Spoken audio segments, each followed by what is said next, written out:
fundings for anything. And also, like cultural groups and religious groups, there's a minority that doesn't get funding for their cultural group, while others do, and I feel like it's not fair. What are you guys doing to make it better? Question first goes to Mr. Thomas. Sure, thank you. What cultural group, I would like to know, in particular, are you speaking about? I don't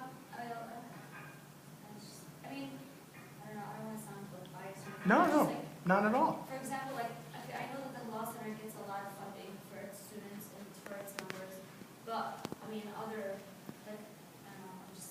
Can I No. address that real quick? Sure. Hillel is actually not affiliated with the university. They do not receive university funding. I was going to say that, yeah.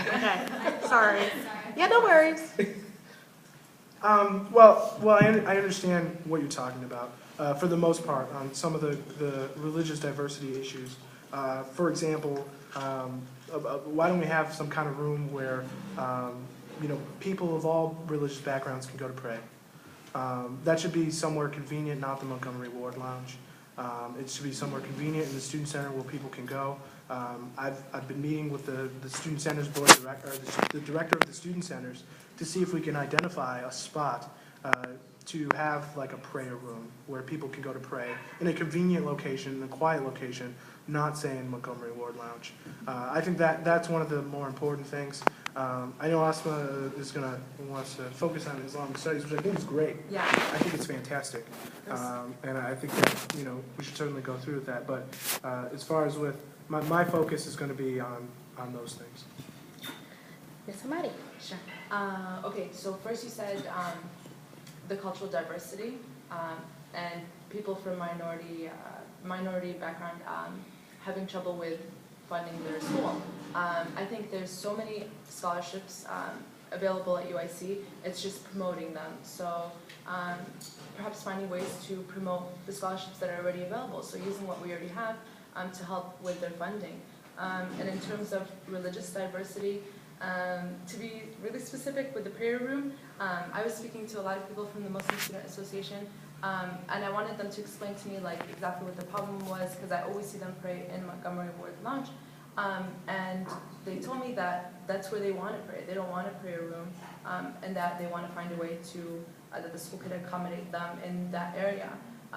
So it really goes as far as what do the students want, and to have like a prayer room, I think that's a great idea, but that's not what the Muslim Student Association wants. So it's really just like addressing things based on what they want. So I went to them and asked them about it, and that's what I came up with. Anything else? Oh, the Islamic Studies program, that's like a personal project that ever since I was a freshman, I wanted to take religious studies classes and maybe have a minor in religious studies through the religious studies program, and wasn't able to. So now I've been meeting a lot of great professors within the history department, and I've been invited to like a bunch of presentations that hope to expand the religious studies program. And I think that's something that a lot of students I've met so far are interested in, and despite whatever happens, I'm going to follow through with that project amongst all the rest of my projects. Thank you, Mr. Thomas. A statement. Yes, please. About the prayer room, that's surprising to me because that's opposite from what I had heard. And in fact, the Muslim Student Association had been working to get some kind of separate room for a number of years now. And so when I was, I had talked to a few students from MSA a couple weeks ago, and that was contrary to what I was told. So if that's not the case, then I was told differently. Okay. That's what I was told. Okay. Because I thought the same way. I was like, oh, prayer room, that's awesome. And then they're like, no, we don't want a prayer room. Okay, So it's you like guys are having a separate conversation that includes the rest of us? Sorry. All right, Jay, next question, please. What is your opinion on the common application system? I know Student Government Board of Trustees Office and the students have been working to digest this. Several facets of the university have been working to digest the common application system, the report that we received.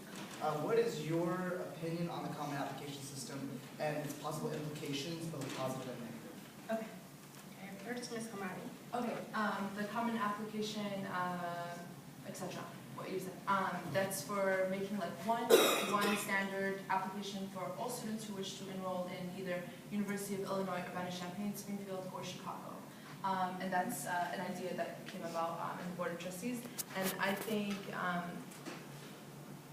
that idea and I don't support it because I think that UIC needs to stay unique to its identity. And having one standard application process for both, all three campuses would take away from the uniqueness of our university. So if we want to protect the integrity of our reputation and everything we stand for, then we need to recognize that our school is a school unique in itself. So having a common application is something I wouldn't support. Mr. Thomas? There's several parts of this issue that you can look at and just to kind of digest it, because I'm not sure everyone in the room is aware of what the Common App is. But just to kind of digest the issue a little bit. So the Common App program is a consortium of schools, and schools like Harvard, Yale, all kinds of different schools, not just Urbana, not just Springfield. It's going to be every school who's in this group of schools. And so it's not actually just Urbana, UIC, and Springfield are putting their application together and they're going to say, apply to our school. It's really a website where you can apply to UIC separately also. If you want to be on the UIC, you go to the UIC website, you can apply there specifically. But for people who apply to Harvard, Yale, and all of those other schools, UIC would be one of those schools on the list that would also be applied to.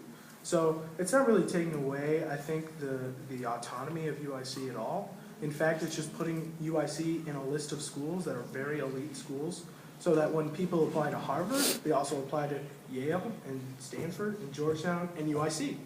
So I don't see that as a major problem.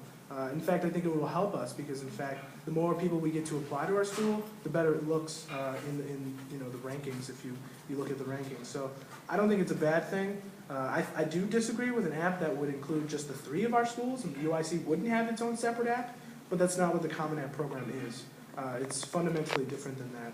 And it puts us into a group of elite schools that allows students to apply to a lot of elite schools, which includes UIC. So I actually agree with the Common App program, and I'm glad that the board's going through with putting UIC into the Common App Consortium, as it's called. Okay. Ms. Hammadi, a statement? The Common App program is something I would have to look more into. Okay.